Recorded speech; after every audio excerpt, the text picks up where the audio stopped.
नमस्कार श्रोताओं, प्रस्तुत है क्षेत्रीय समाचार एकांश का कोविड-19 पर विशेष कार्यक्रम।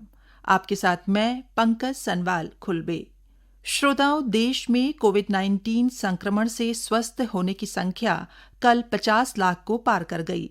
स्वास्थ्य मंत्रालय के अनुसार मात्र 11 दिनों में 10 लाख रोगी स्वस्थ हुए हैं। देश में स्वस्थ होने की दर 82% से अधिक हो गई है। पिछले 24 घंटे के दौरान 74,000 से अधिक लोग स्वस्थ हुए हैं। वर्तमान में देश में सक्रिय मामलों की कुल संख्या 9.5 लाख से अधिक है। देश भर में सक्रिय मामलों की तुलना में ठीक होने वालों की संख्या 5 गुना से अधिक हो गई है। श्रोता, वहीं राज्य में कोरोना संक्रमण से रिकवरी दर का ग्राफ बढ़ रहा है। प्रदेश में कल जारी स्वास्थ्य बुलेटिन के अनुसार बीते 24 घंटे में 400 से अधिक कोरोना संक्रमित मरीज मिले हैं, जबकि ठीक होने वालों की संख्या 1,184 हो गई है। स्वास्थ्य विभाग के अनुसार बीते 24 घंटे में 9,865 सैंपलों की जांच की गई है। इसमें 9,408 सैंपल नेगेटिव मिले हैं। श्रोताओं, राज्य में कुल संक्रमितों की संख्या 47,502 हो गई है, जिसमें से 36,646 मरीज स्वस्थ हो चुके हैं। श्रोताओं, पिछले एक सप्ताह में प्रदेश की रिकवरी दर में तेजी आई है और वो बढ़कर 77% से अधिक हो गई है। श्रोताओं, हम सभी को कोरोना वायरस के संक्रमण से बचने के लिए अपना और अपने परिवार का ध्यान रखना है। इसके लिए हमें हैंड हाइजीन को बनाए रखना है, सोशल डिस्टेंसिंग मेंटेन करनी है और मास्क अवश्य पहनना है। और आइए श्रोताओं, अब सुनते हैं कोरोना वायरस संक्रमण पर स्वास्थ्य विशेषज्ञ डॉक्टर SK सेन से आकाशवाणी संवाददाता नवीन सक्सेना की बातचीत। डॉक्टर सेन, कोरोना के बारे में धीरे धीरे लोग अब जागरूक तो हो ही रहे हैं और लगातार स्वस्थ होने की दर बढ़ती जा रही है। कोरोना से जो लोग ठीक हो रहे हैं डॉक्टर, उनमें काफी कमजोरी देखी जा रही है। तो ऐसे क्या उपाय हैं कि उनकी कमजोरी जल्द से जल्द ठीक होनी शुरू हो जाए?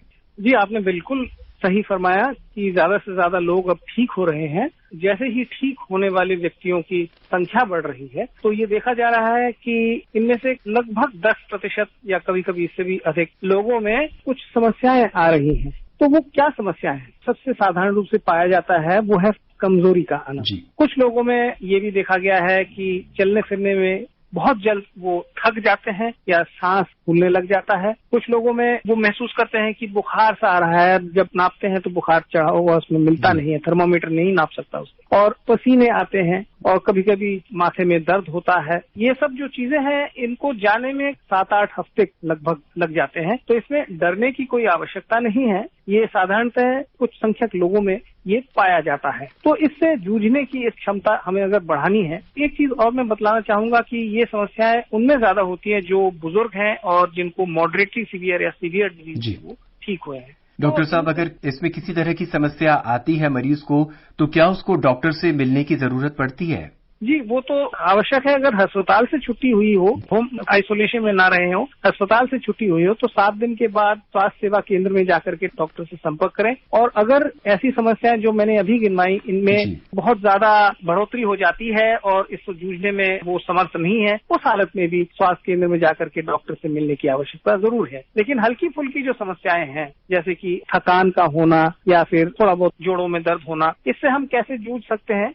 सबसे पहले ये ध्यान में रखना होगा कि जो कोविड अप्रोप्रिएट बिहेवियर है, जैसे मास्क का पहनना या हाथ धोना और फिजिकल डिस्टेंसिंग रखना, इसको नजरअंदाज ना करें। पर्याप्त मात्रा में पानी पिएं, वार्म वाटर। रेगुलर जो हाउस होल्ड वर्क है, जैसे कि घरेलू जो कार्यक्रम हमारा है, चाहे वो खाना पकाना हो या फिर कोई प्रोफेशनल काम हम करते हैं, जैसे दुकान पे जाना हो या कहीं, तो एकदम से नहीं, धीरे धीरे करके उसको बढ़ाएं। और मॉडरेट एक्सरसाइज, जिसमें रोज योगासन या प्राणायाम या मेडिटेशन, ये बहुत आवश्यक है। कुछ हल्की फुल्की ब्रीदिंग एक्सरसाइजेज अगर उनको बतलाई गई हो तो उसका जरूर ऑब्जर्व करें। और जैसे मॉर्निंग वॉक या इवनिंग वॉक अगर हम जा रहे हों कोविड से पहले, तो उसके बाद भी हमें उसको जारी रखना चाहिए, बशर्ते हम सावधानी बरतें। और सबसे अधिक जो मैं मानता हूँ, एक पौष्टिक आहार, मतलब पाचन शक्ति के ऊपर ज्यादा जोर न डालें। घर पे पका हुआ भोजन और फ्रेशली प्रिपेयर्ड पौष्टिक आहार का होना हमारी इम्यूनिटी को बढ़ाती है और हमारे को ये पोस्ट कोविड सिंड्रोम से जूझने में बहुत मदद करती है।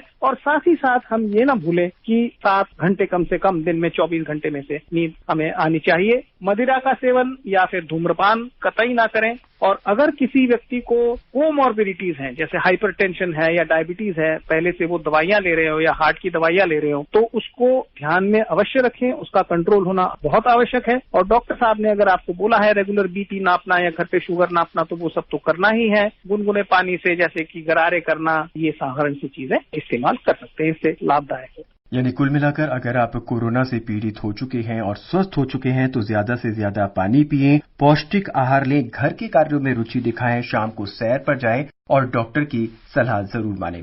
डॉक्टर सेन, आजकल देखा गया है कि एक दिन बहुत तेज बुखार चढ़ता है और उसके बाद फिर बुखार उतर जाता है कि वो घर की दवाइयां जैसे पैरासिटामोल या कुछ अन्य दवाइयां ले लेते हैं और फिर उसके बाद मरीज में वीकनेस आ जाती है। क्या ये भी कोरोना के लक्षण है? कि कोरोना कई तरीके से प्रकट होता है। जैसे आपने अभी बतलाया कि 1-2 दिन का बुखार होना या हल्का फुल्का बुखार होना या थोड़ा बहुत खांसी जुकाम होना या गले में खराश होना या ना होना, दर्दों का होना, और उसके बाद बुखार तो ठीक हो जाता है लेकिन कमजोरी आ जाती है। ये बिल्कुल कॉमन रूप से पाया जाता है। और सबसे बड़ी बात तो ये है कि आजकल बगैर किसी लक्षण का भी, जिसको हम एसिम्प्टोमेटिक डिजीज कहते हैं, उनमें भी कोरोना पॉजिटिविटी पाई जाती है। तो इसको हमें ध्यान में जरूर रखना होगा कि ऐसी चीजें अगर हो तो स्वास्थ्य केंद्र से संपर्क करें। और आजकल तो मोबाइल फोन सभी के पास होता है, तो आरोग्य सेतु जो ऐप है बहुत ही यूजर फ्रेंडली ऐप है, इसको डाउनलोड करें। इसमें हमारी जो भी सवालात हैं हम हेल्पलाइन से डिस्कस करें और अगर जरूरत पड़े तो स्वास्थ्य केंद्र से संपर्क। डॉक्टर साहब, देश में सभी आर्थिक गतिविधियां लगभग खुल चुकी हैं और कोरोना से जो बचाव है लोगों में वो भी ज्यादा से ज्यादा हो रहा है, लोग ज्यादा से ज्यादा स्वस्थ हो रहे हैं। उसके बावजूद भी बहुत से केसेस जो है वो लगातार आ रहे हैं। क्या लोग इसको अब उतनी गंभीरता से नहीं ले रहे हैं? टेस्टिंग भी हमारी बढ़ गई है काफी और अधिक मात्रा में नए केसेस भी आ रहे हैं। जितना हम खोजेंगे उतना मिलेगा। लेकिन एक बहुत अहम मुद्दा जो आपने अभी रेज किया है कि एक नजरअंदाज करने की जो प्रवृत्ति है हमारे अंदर आती जा रही है। 8 महीने हो चुके हैं इतनी कठोरता से और इतने संयम से हमने इसका सामना किया और सारा विश्व जो है भारतवर्ष में जो भी कदम उठाए हैं उसका सराहते हैं। इस वक्त हमें कभी इस बात को नजरअंदाज नहीं करना चाहिए कि वायरस चला गया है। लोग उसे इतनी गंभीरता से नहीं ले रहे हैं, नजरअंदाज कर रहे हैं। अगर हम बाहर निकलते हैं तो देखते हैं कि लोग सामाजिक दूरी, सुरक्षित दूरी का जो है वो इस्तेमाल नहीं कर रहे हैं और कई बार तो ऐसा भी देखा गया है कि मास्क उतार कर बैठ जाते हैं भले ही वो अपने ऑफिस में किसी गैदरिंग में हो। अनलॉकडाउन की जो प्रक्रिया है शुरू हो चुकी है। बहुत जल्द 5.0 भी शुरू हो जाएगा। तो हमारी जो रोजमर्रा के कार्यक्रम है, बाजार खुल गए हैं, दुकानें, बैंक और ऑफिस सारे खुल गए हैं। तो हमें संयम और नियंत्रण ये दोनों चीज अपने अंदर मौजूद रखना है और हमेशा जब घर से बाहर निकले मास्क का सही उपयोग करना है। सही प्रकार का मास्क होना चाहिए और नाक और मुंह को ढके रहना चाहिए। जब तक हम वापस घर पे ना आ जाए मास्क को हम ना उतारें। और किसी भी हालत में जब देखते हैं कि ठोड़ी के नीचे मास्क लटक रही है या गले में लटक रही हो, जैसे कि हम दोपहिया वाहन चलाते हैं तो हेलमेट को हम नजरअंदाज कर लेते हैं, हम लटका के हाथ में फिर चलते हैं, ऐसा कतई ना करें। देखिए ये आपके लिए और समाज के लिए, दोनों के लिए ये आवश्यक है कि मास्क का हम उपयोग करें। दूरी मेंटेन करके रखना बहुत आवश्यक है और हाथ धोना, अगर हमारे पास रनिंग वाटर और साबुन नहीं है तो सैनिटाइजर अपने पास रखें। और ठीक उसी प्रकार से जैसे बतलाया गया है कि उंगली के टिप्स में और उंगली के बीच में, हाथ के तलवे 20 सेकंड तक कम से कम उसका प्रयोग करें और नाक और मुंह को ना छुएं, मास्क के बाहरी हिस्से को ना छुएं। मास्क पहनने के जो तरीके हैं उसको हम अपनाएं। कनपट्टी के पीछे मास्क के इलास्टिक बैंड्स होते हैं उसको अच्छी तरह लगाए रखें और नाक और मुंह दोनों को हम ढके रखें। वापस जब घर आए तो मास्क को उतार के, अगर रीयूजेबल है तो धोने के लिए दे दें या फिर डिस्पोजेबल है तो उतार दें, फेंक दें और घर आकर के अपना हाथ धोएं, पैर धोएं और फिर कपड़े वगैरह दूसरे घर के कपड़े पहने और तभी हम घर पे प्रवेश करें। डॉक्टर साहब, इसके साथ ही मैं एक और सवाल यहाँ पे जोड़ना चाहूंगा कि देश में संक्रमण लगातार बढ़ रहा है, ठंड का मौसम भी बहुत करीब है और फ्लू और सर्दी की चपेट में भी लोगों के आने की आशंका है। तो इसमें लोग यही जानना चाहेंगे कि कोरोना के और सर्दी से आने वाले फ्लू में क्या अंतर रहता है, कैसे पता चलेगा? फ्लू में और कोरोना वायरस जिसको हम कोविड-19 कहते हैं, इसमें बहुत सारी कॉमनैलिटीज हैं।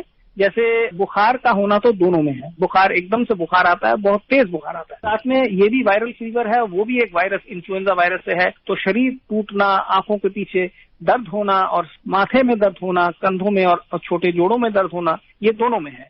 और इन्फ्लुएंजा या फ्लू के अंदर ज्यादातर छींके जुकाम भी हो सकती हैं और इसके अंदर भी छींके जुकाम हो सकती है। कभी कभी ये पता लगाना कि कौन सा है ये बहुत मुश्किल हो जाता है जब तक हम टेस्ट करके ये प्रूव न कर लें। दोनों के लिए टेस्ट आज के दिन हमारे पास मौजूद है, इन्फ्लुएंजा के लिए भी है और कोविड-19 के लिए भी है। तो अगर स्वास्थ्य केंद्र में हम संपर्क करें डॉक्टर साहब से और उनकी राय लें तो वो उनकी गाइडेंस के अनुसार वो इसका निदान कर सकते हैं। घर पर रहने से लोग मानसिक अवसाद के घेरे में आ रहे हैं। डॉक्टर, कुछ लोग इसलिए भी डरे हुए हैं कि कहीं मुझे कोरोना तो नहीं हो गया।